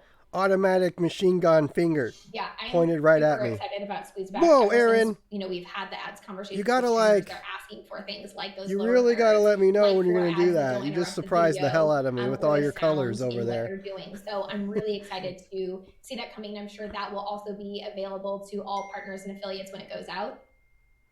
Yep, absolutely. Again, Awesome. none of these formats or any of these ideas are segmented by any specific Ooh, streamer. my We wanna car get is these hands, fixed. the ad formats and the tools in the hands of every streamer. Much of this, both the I was working on my alternative car. feedback I put it in the formats as well as shop the ad yesterday. manager, So we're gonna looking go at pick it up spring, today and go check it out. March, April timeframe in 21. Yeah, I think that I'm really looking forward to seeing how that iterates based on the feedback from both brands and from our creators and viewers. And speaking about brands, the last thing that you mentioned was really wanting to incorporate brand. them into the experience so that they can advertise on Twitch. New And when streamer. they do that, they really want to take advantage of like this crazy, wonderful place that we love and call home. And that's because we are engaging. It's a live format. It's really unique to other services that people may be releasing content on. And I really can't find brands my want to get thing. involved in that. So what are Oh, we it's building so that bright, help it hurts. them do those things in fun and unique and engaging ways? Yeah, great question. Whoa. So some of you have seen our new multiplayer ad format, is what we've labeled it. And really what we tried to do here was, as I suggested earlier, build a really engaging ad format. In this case, the advertiser can use their normal video ad creative, but wrap it in some fun, amazing Twitch community engagement. So there's kind of three key parts to this. There's a two-way interaction. So multiplayer ads reward the community for interacting with brands. So the brand gets more information beyond just the video was shown or not. And then they also, in this case, the brands get direct market feedback. You'll often see this interaction in the form of a poll, which can ask things like, what's your favorite flavor, or what everything. So it's a really, fun, if you will, engaging content around a brand message, of course. So, and the streamer benefits because they're rewarded when the community engages. In this case, they're rewarded with a number of bits based on the engagement in the community. So we think this is fun. We think this is probably one of the best examples of balancing the needs of streamers, advertisers, and viewers. And one important thing I mentioned, lucrative earlier, is if our early data, there's not a ton I'm so of these out there tired. yet, but early data shows that on average, if a streamer runs a multiplayer ad versus a 60-second ad break, it's 37%. I think we got maybe like 10 more minutes of due this, to that and then we'll be engagement moving and on community back to the participation. games. And that will vary depending on how engaged. What I really the wanted user is. today, we're just learning So how to they're do also better. Controllable. The streamers deciding when to run them. And as I said, more engagement, more bits. You can imagine other things that we might do besides bits in terms of the reward there. And then we've been testing this. It's kind of rolling out. It's now out to 3,000 streamers, which is quite a bit more than it was in the week prior. Getting mobile users are now able to vote on a poll. That was an important thing. And then finally, I talked about that retention piece earlier. We don't have a ton of data, so I'm not going to share a specific number yet, but the early data shows us that the audience is even more likely to stay with this type of advertising experience than the streamer-initiated standard mid-roll. So we think that's a huge win as well. Makes sense. All of the things that you showed today between squeeze backs and multiplayer ads and talking about the ways that we're allowing streamers to have more control over the types of ads they run are really exciting. But I think we would be severely missing if we didn't ask a question here that we hear all the time, which is we're considering all of these types of formats, all of these experiments, and all of these things that we're building, but why don't we launch skippable ads? Why is that not something that we're talking about today? Yeah, we're working on many new formats. The thing that goes often with skippable ads is 6-second ads in terms of a shorter ad format. The skippable ad economics aren't great. We're in terms of what it will be in terms of revenue to the streamer, it's far less. But you can imagine us, continuing. We'll test them. We'll see. We'll find out, what that economics look like in terms of the click-through rate, which will then establish the value to the advertiser. And then, but there's other things like snoozing, maybe allowing viewers to pull their ad watching into a time that's convenient to them. But we're going to continue. That's going to be confusing. Talk to the community, but at the end like of the day, that's not going to be glitchy. Streamers earn revenue with your low latency technique, dude. It's going to add so much latency. There's a lot of great stuff here. I'm sure that you have plenty of questions waiting for you. If not, it's going to exploit the layers over the program. We'll see you here in the Q&A here very shortly. Thank you, Aaron. It's been great to talk about advertising with the community. Thanks, Mike. Whoa! So before we head into our Q&A, there's one last area Aaron Wayne. that we heard and saw on Twitter. We saw lots of feedback. I think she's married to John Wayne. And since most of what we're covering today and what we talked about, you guys don't remember John Wayne, the Duke. Few areas of the things that are happening on Twitch. The community asked, so now that everyone at Twitch is working from home, what actually has Twitch done this year? And the answer is quite a lot. Our team has been hard at work. That sounds like a Trump answer.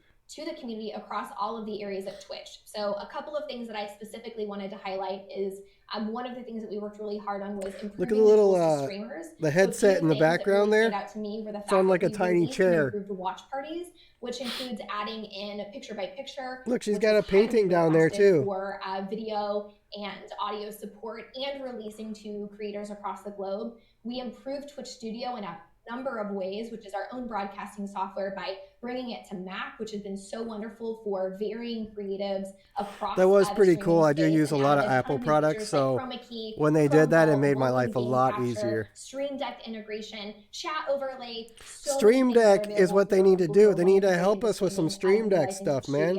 We don't need to be paying $300 and something for a Stream Deck. Communities can interact on stream. These are I know about the free one. Generally became available in December of last year, but since then we've continued adding new features to that, like community challenges per user limits and cooldowns. And most recently, we watched and launched predictions. If you haven't seen a prediction, they're very wild. I would highly suggest you find a channel who's running them. And we also continuously work on improving the chat experience, including a current chat history and a number of. We gotta look into predictions. Chat more digestible for the streamers and for the viewers that are watching. Those are just a number of things. It's a tip of an iceberg. I was given an entire list, so I'm challenged rattle off as many as I can in a minute. So I just want you to understand that we have a lot of things that we're working on. It includes Hype Train for both web and mobile, celebrations, which included 2 different betas, including Is it just me, or does it seem like she's extremely mean? Holidays, new emotes, including emo auto resizer, tier 2. Could you imagine her in analytics, and now default emotes, which you can use if you don't have at her house or whatever. It's super awesome. Feedback to reporters, so now you get a notice that a report has been filed. I don't know. It's just a feeling I got. Was taken for the reason you reported. iOS. It looks like she doesn't give people an edge. Which are not only in USD, they're also you'll be walking on eggshells around her all day. Buy them in euros. Multi-month subs, including gifting and extended discounts, which came out of September. 2-factor authentication updates. Put Sarah back on. Request, and included the subsequent update to allow streamers to opt out of that experience. Multiplayer ads return beta. VOD view counts, a new channel offline page, including scheduled trailers, iOS widgets, which are super awesome. Utilizing those, make sure you have a schedule. Let's watch it. See if they delete my. More. I can't even cover because they're like, Aaron, stop talking. Go to Q&A. Nobody cares. So there's lots of products that are releasing. There we go. There we go. Take the time if you are interested in any of those. You can go to help.twitch.tv. There is always a help article for all of those things. It's literally so much information you can't consume it all in one sitting. But all of those things have information on them. If you heard something and you're like, what's that? you can go find out more information. We also talk about things on Twitch support and on our blog and on our main social. It's like she makes you want to swallow. Like, all of those. Give us feedback again. You see what I'm saying? It's a lot of talking. Lots of products specifically. We drink some water, eh? Today, if I had $1 for every time I said community today. I have $1. A lot of those pieces of products and a lot of those improvements were shaped specifically by community feedback. That includes the changes that we made to Celebration, the updates that we made to clips, to allow people to opt out of unbanned directories have changed based on your feedback. Sub tokens. There's so whatever. Much more. They're going to continue allowing trolls to ban you, but they're not going to ban the trolls. Just in that section alone, I said 95 different things. You know, and in this because Q&A, they're liberated. Exactly 2 hours in. We have covered so much information. We have some time left. So you could be an asshole and not get banned, but then if you talk shit about an asshole or a troll, then you get banned. You're censored. There's plenty more, so we're going to get to that now. I guess they're working on changing that, but I highly doubt it. We'll see what happens in the future. You know what I mean? But don't forget that feedback clearly is welcome in our user voice, twitch.uservoice.com. We also regularly update FAQs on Creator Camp and on our help page. So also feel free to reference those if at any point in the future you have questions or want to learn about any of the products that we're talking about today. So let's jump in to our first question. Jeremy, Jeremy, for you. You're up, Jeremy. Will Twitch give us options to choose songs and make playlists in soundtrack by Twitch? Yeah, this is actually on our 2021 roadmap, and we're excited for the feature to go out that year, or next year, I should say. Yeah, great. The next question is for Mike. And that was it. The community wanted to know, has Twitch considered creating something along the lines of Twitch Turbo? Hey, Mike's back. For creators, streamers can pay a monthly subscription to keep ads off of their channel. I thought the first question would be about what hair products I use, but I'll answer this. Good job, bro. Good job. Good job. This time all started. I can hear Sarah laughing in the background. All good. So yeah, it's Mike's awesome. I like it. The thing to understand is that there's two parts to this answer as to why it's unlikely. I rarely close the door completely to any ideas, but it's unlikely because what we're selling to advertisers is reach and frequency into a really valuable audience and an amazing community.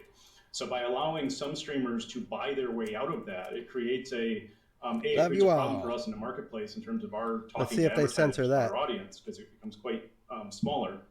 And then secondly, it goes back to that problem I mentioned with automated mid-rolls, where when you have this environment where some streamers can buy their way out of ads, they have a perceived advantage over streamers that either can't make that investment or don't want to. Right. So it's unlikely that we're going to offer the ability for streamers to buy their way out of or buy their ad inventory in terms of removing ads from their channel. That's great. Damn. Mike, we're actually going to keep you on for a few more questions. And as a reminder for those of you who may have joined later in the town hall, if you missed the entire first section of DMCA, you can go back and review. We're going to cover questions that are new. So all the questions in the Q&A are brand new content we haven't already covered. So we won't be answering questions that already covered things that we spoke about. That dude didn't get banned? If you don't see your question, make sure that you rewatch the town hall when it's over, because there's more than likely we've already answered it. That right there is a Nightbot command. So the next question for you, they're using Mike, bots. Is why aren't creators able to choose the ads, or specifically the advertisers, to tailor that content specifically to their stream? Yeah, this is one where it's consistent feedback, and we know streamers would love to be able to at least express preferences. I would prefer to see ads from these type of advertisers or these specific brands, and that can often work well with ongoing sponsorships or other opportunities. Yes, so Mike. We understand that with a balance we're trying to strike here. It goes back to my earlier answer, which is, we're again selling reach into an audience. So to the extent we're creating limitations on that reach and inventory by allowing streamers, for example, to blacklist, it impacts the rest of the community. So expect us to do more on the preference side, so that I can say, I prefer not to see ads from fast food companies or whatever, whatever category of advertiser you prefer not to see. And then we will take those preferences into account, when we allocate and distribute and deliver the ads to the community. That's how we're thinking about it. There's nothing immediate as certain as, spring, like we've mentioned the other things, but we're very aware that streamers would love to have the ability to express a preference. Yeah, we're going to keep rolling with you for a little bit because I know there's plenty of questions about ads. This one was a question from somebody in the community that had concern that pre-roll ads were really bad for smaller streamers because people don't know you. They don't want to sit through a 30-second ad and they really want to just jump into the content. And so pre-roll ads are not great for smaller streamers. And the suggestion here is that potentially maybe having shorter ads could help. Yep. Ads on Twitch today are a balance of 15 and 30-second ads. It sure would make sense that if we're going to show a pre-roll that we try to push the 15-second ad into the pre-roll position. We try to do that. We're not always successful. As I mentioned earlier, a 6-second pre-roll may make more sense, assuming the economics work out for everybody.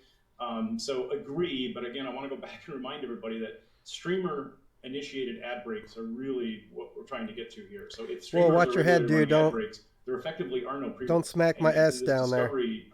That thing's sharp. I don't want to be liable. For a streamer that is smaller, getting back to it. Don't do it. The revenue may not be interesting, but the ability to move pre-roll and be found faster and not getting close, getting closer. Makes a ton of sense. One more question. I just don't want you to hurt your head. We do have a product for viewers called Twitch Turbo. And so the question here was, will Twitch Turbo continue to keep me from seeing ads when I'm viewing on Twitch? There are no changes to Twitch Turbo. It's still the same value proposition in terms of removing ads and the same price point it's been. We have plans to revisit it, what it is and what it provides, but there's nothing specific I'm ready to share today, and nothing is changing relative to Twitch Turbo's offering. Okay, perfect. Thank you so much, Mike. We covered ads. Now we're going to move to Jeremy and bring Jeremy back.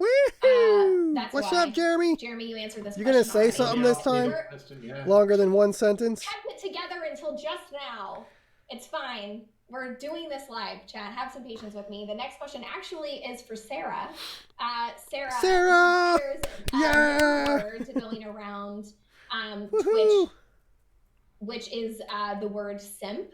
And it's a phrase that the community can still use and make emotes for currently. But when the new policy goes into effect, what are we thinking about that term or that word? Yeah, great question. So the new policy does include guidelines that say making any derogatory statements about another person's perceived sexual practices. And that does include negatively targeting another person with sexually focused terms. So using terms like simp, incel, or virgin is an insult to negatively refer to another person's sexual activity. Yeah, I mean, I'd have to agree. Let me know if you disagree, but I think I have to agree with that. We're also proactively denying emotes that include the term simp, and we'll remove them when reported, and we'll keep doing that once the policy changes. Damn, so don't be typing simp in there. Thank you for that clarification.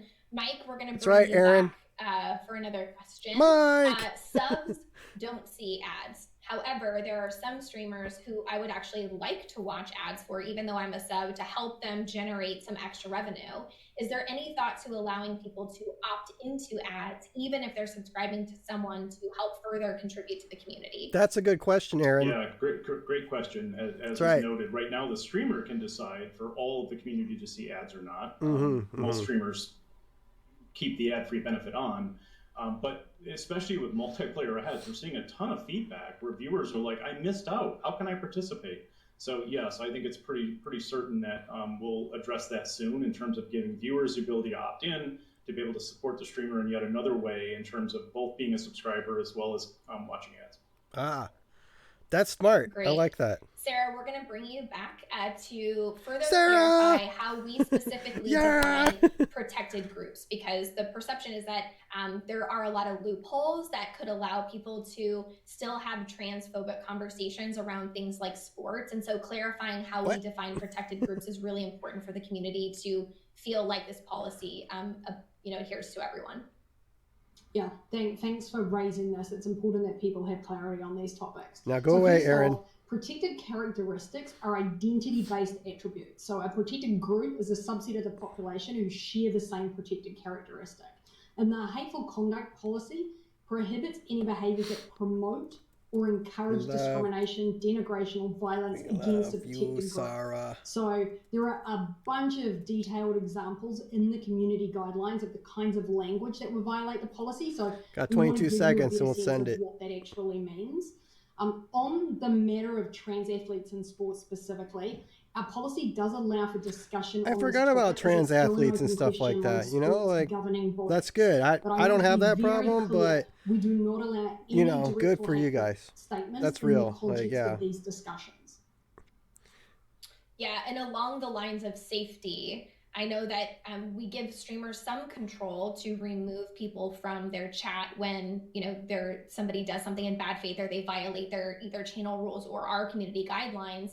But viewers who are banned can still watch the stream and even go back and watch the VODs. And so the community is really wondering, can we hope to see that change? And is Twitch going to do something more along the lines of tooling to prevent those people from even watching the content? Right, get in that ISP. Yeah, so this is an area that we have been putting a lot of thought into. So Twitch wants the rights to everything in your phone, in your computer, all your data.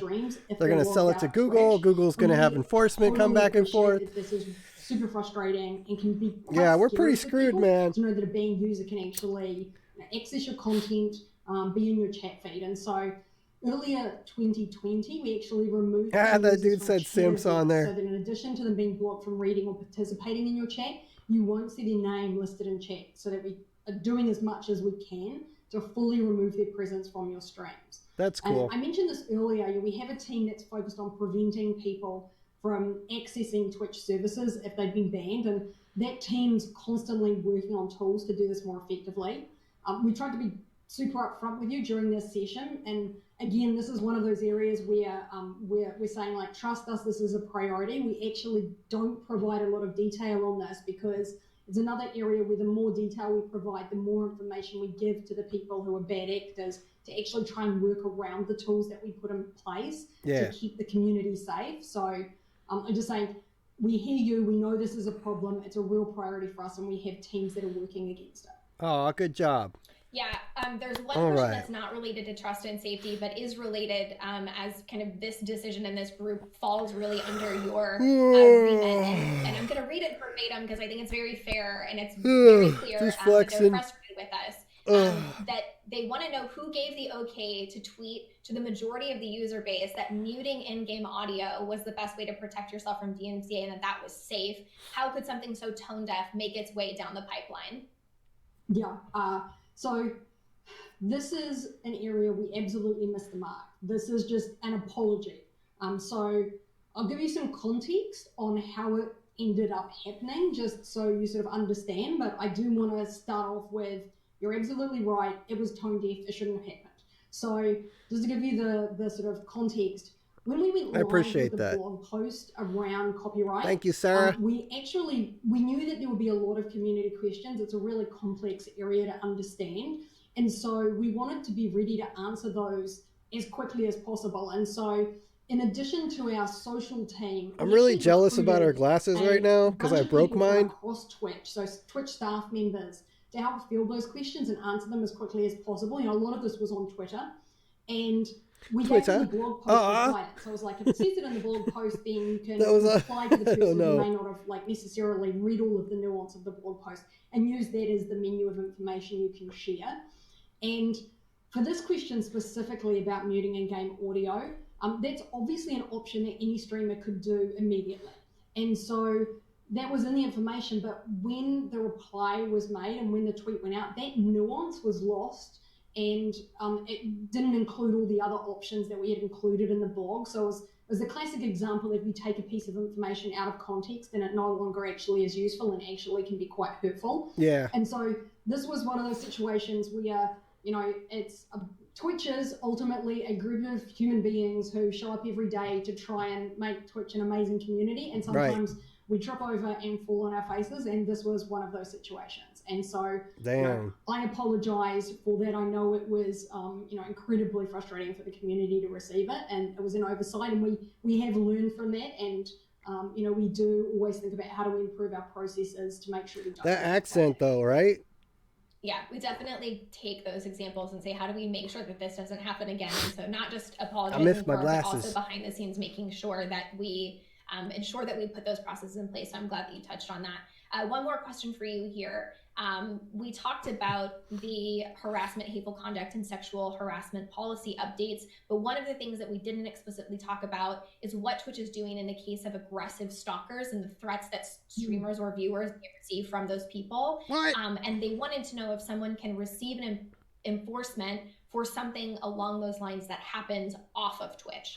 Okay. Yeah, so this is an area we take any report of stalking or violent threat incredibly seriously. We have a dedicated team that we apply against this kind of report, and we do everything we possibly can to support streamers. We appreciate how distressing this can be.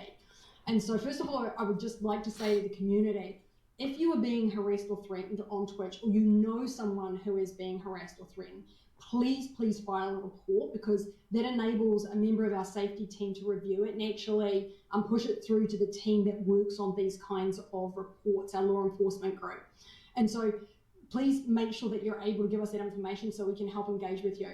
I would say, however, my caveat to that would be is if you are in immediate danger, please reach out to your local law enforcement. They are the best suited group to help right away. And so, in the situation where you feel like you're under immediate danger, go ahead and retweet that is the right channel to engage with is your local law enforcement team. At Twitch, we do have a law enforcement team. So we built this team this year out and broke them as a separate group from our trust and safety. They work really closely with law enforcement all around the globe, so all the countries that we operate in on these cases. And we do everything we possibly can to aid in these investigations. What is really challenging is that there is a limit to what we as a company can do if law enforcement will not act.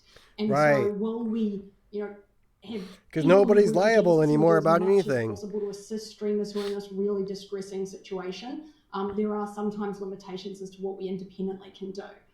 Just a final note here. One of the policy areas that we are working on in the background is an update to our off-Twitch this one says policy. that's BS. Look at someone like what sweet Anita went through. The real world. We'll be sharing guidance once it's finalized. It's a super challenging area. If you think about Twitch, sort of operates like a nation on the globe that is the internet, and so working out what the sort of boundaries around what we can do and what we rely on other countries for is really tough. We're working with. We gotta wait a minute and 40 seconds, and we'll share more in the new year as we work through that policy. Yeah, we'll look forward to hearing more clarification about the offsite. But right really on, glad Sarah. that we do specifically have teams in place to help with these types of I reports gotta do that too. And keep our streamers and our viewers safe. The next question is for Jeremy. Jeremy, what's up, Jeremy? Why isn't Amazon Music being leveraged? Everybody say hi, Jeremy. Allowing a purchase to be made when a broadcaster. All right, say something longer than one sentence this time, all right? Because it's really valuable being the creator, the creator of their products. Can you talk about you know what I mean? How like leveraging Amazon Music or purchases when streamers decide to play music? Yeah, dude. Yeah, so we actually do offer a version of this with Soundtrack by Twitch. We partnered with a company called Linkflyer, which allows viewers to add tracks currently playing through Soundtrack to their favorite digital streaming services, including Amazon Music, but also Spotify, Apple Music, and others. No. Great. We're gonna bring. You still get banned if you play the song, though. That's the thing. Even if you purchase it, you still get banned. As somebody that's part of Twitch leadership, hey, Sarah. We definitely have seen this a lot. There was an article that came out that there's a proposal going through Congress right now that would make streaming copyrighted content a felony with prison time. And the community is asking what Twitch is doing. Are we going to, oppose any proposals? Are we making any statements? Can you talk about our view and what we're doing about that? Yeah, so we got to look that up later. Teams around the globe who do work with various legislators and trade associations on these types of issues, and we have seen a lot of concern crop up after the I have to say slightly sensational. That's 100% bullshit. That came out last week on this particular proposal. So the one that's being referred to here, for those of you who are not familiar, is a piece of legislation which is called the Protecting Lawful Streaming Act. The Protecting Lawful Streaming Act is a sort of slightly strange title, but just to clarify for everybody, this doesn't impact Twitch. So it only targets for-profit streaming piracy services. So obviously that is not what Twitch is. And the senator who drafted this legislation actually came out and clarified that the law was only intended to criminalize those kind of piracy streaming services. It would not put individual creators, even those who use piracy services, at risk of criminal liability. It's going after the services themselves. Nice. And we will continue to work on behalf of our creators and communities. Because we all globally to stream make sure that, movies, right? We can influence and ensure that there's common sense legislation that's passed. We do think it's important that legislation reflects the 21st century we operate in. Right. All right, Jack. That's really great to know. One more question for you while I have you here. This goes back to the hateful conduct portion of the policy updates. The community is asking, how will Twitch moderate against the slur portion of the hateful conduct code? The policy states that some slurs are okay in context, but exactly how is Twitch going to decide which uses of things like the N-word and the F-word are okay? Yeah, it's a slippery line, dude. Yeah, this is a great question. I'm glad that people have asked for clarification on this. So again, this is one of the areas, I've referenced these areas a couple of times, where we don't actually release all of the information we operate on because it would give bad actors just a roadmap to abuse the community. Having said that, this particular question has come up a couple of times, and so I do want to address the N-words. They don't want to be liable, so not releasing the list of words that are bad or good. So there are some slurs like the N-word which have a history of reclamation and colloquial use that is used to indicate belonging to a certain group or a certain community. And while these terms are traditionally tied to identity, Emmett said this right at the beginning, we don't believe as a leadership team that Twitch is or should be in a position to determine an individual's identity.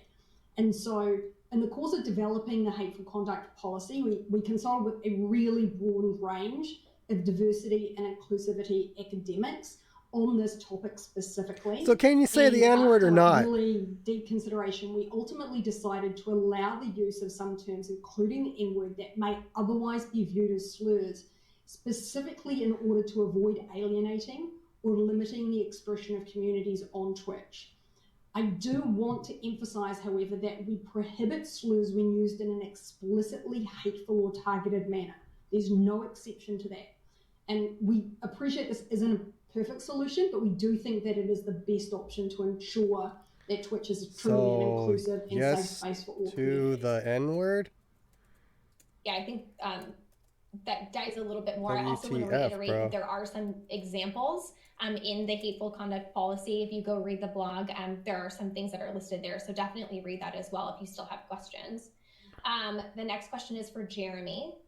Jeremy, the question from chat is, does Twitch have plans to implement better discovery methods on the service to help with streamer growth? Yeah, so not my area, but we did spend a bunch of time in the GlitchCon keynote talking about the progress we've made on discovery. The channel page features we launched this year, along with improvements in search and the new super categories we're experimenting on in the homepage, are all having real impact on helping new Look at the numbers just dropped from like 40,000 to 17,000 in 5 seconds. Right after she said they accept the N-word. That's right. Twitch.tv/creatorcam. I'll say it 100,000 times. It's great. The next question is for Sarah. Sarah! Twitch made commitments during the Black Lives Matter movement and the Black Lives Matter activities over the summer. And the community is asking, what has Twitch done to follow through with Black people being more included throughout everything that Twitch does? Yeah, it's a great question. So yes, over the past few months, we've Look at that. You are currently timed out from chat. You can chat again in 1 hour and 46 seconds. And so or minutes, it's everything from our recruiting teams and our people teams thinking about... Look at this guy. They got their message deleted too. So anybody that doesn't like... from diverse communities that that's messed up. Anybody that doesn't agree with what she's saying, they delete their chat. They're censoring you. And then we have other initiatives. So, for example, we announced the development of an esports partnership with HBCUs, which, for those of you outside the United States, are historically black colleges.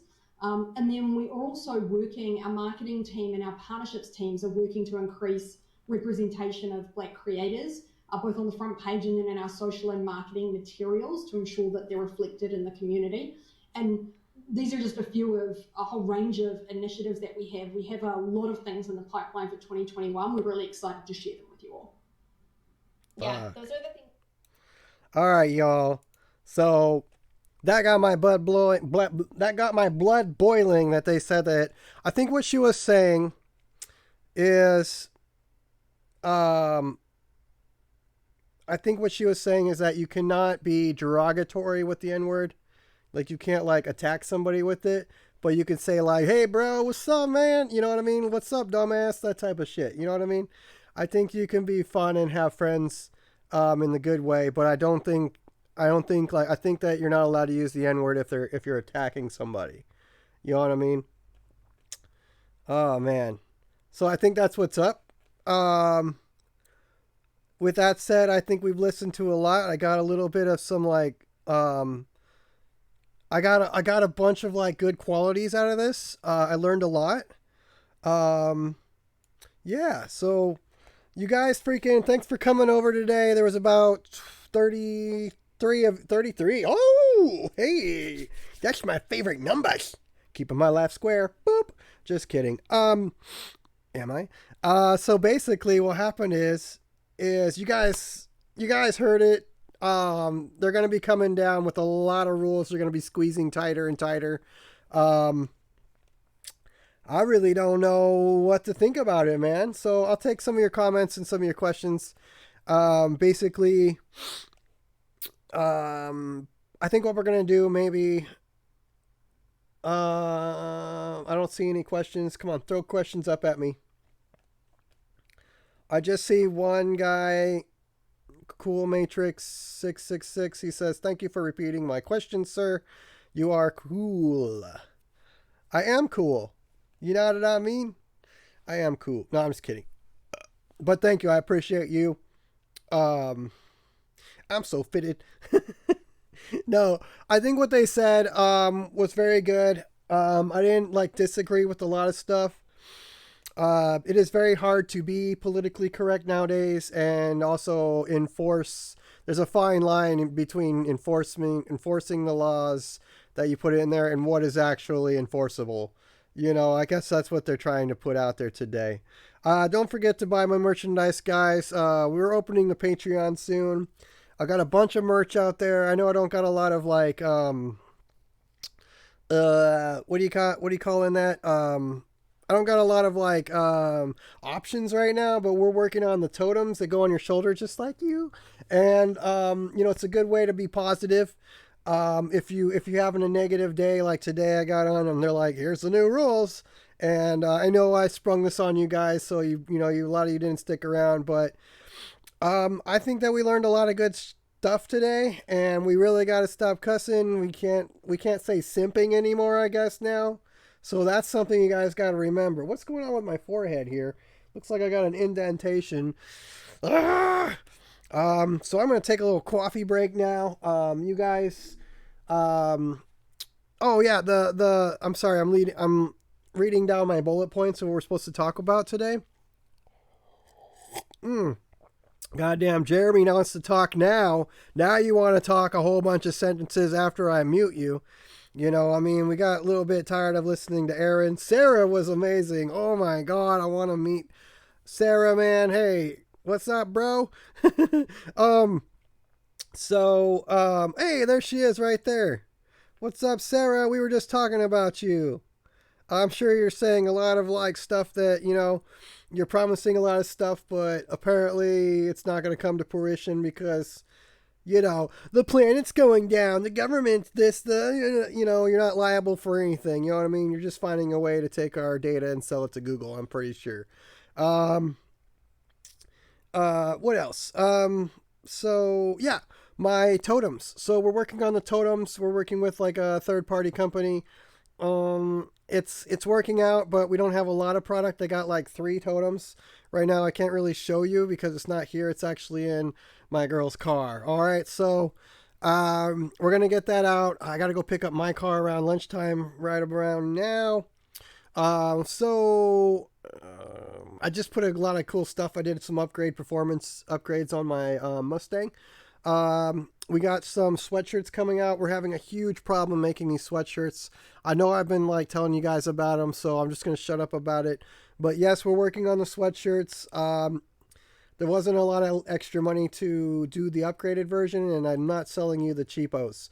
We're sending those back to the, you know what I mean? It's that little app with the blue on it. It starts with the W.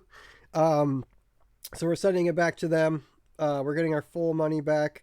I'm going to make some better quality because you guys deserve some really good quality products. This has been, a talk with Skunk. We've just been watching the new rules set for 21, January 22nd, 2021 at 10 a.m. All right? Eastern Standard Time, I guess. So, yeah, I really hope that Twitch doesn't, self-implode in a couple months, but that's why we're taking precautions right now. Go ahead and, smash my follow button. But really, if you want to, watch some of my good streams, I got the better, longer videos with, a lot of, how do you say, I know that YouTube's kind of censoring everybody, but I got, my uncensored stuff on there. So, go ahead and check that one out. Hit up my Twitter, for some off-brand stuff. I also got the Discord. I got a bunch of, things out there. Check it out. We're a huge community. That's all I really got to say. I'm just watching Sarah for a second. She's touching herself and saying numbers. I don't know. All right. So you guys, I don't know, man. That's pretty intense this morning. I hope you guys, thank you for sticking around. I'm going to check out now through my chat. The very last thing is I told you, if you stuck around, your name is Cool Matrix 66. Cool Matrix 66, you are the winner. What are you winning? Oh, you just won a Steam gift card that I've had for a couple of days. It's a Steam gift code. It's worth around $30. Well, it's $20 plus $10. I'm going to give it to you because I need to get the new ones for this week. We're switching back to, we have one. It's like an epic. It's like an epic card. For all the, you guys know what epic is. It's an epic card. Same thing as Steam, but different. And then we also have an Amazon card for you Christmas people. All right. So Merry Christmas, you filthy animal. And don't forget to love life and live large. All right. All right. We'll see you guys next time on the next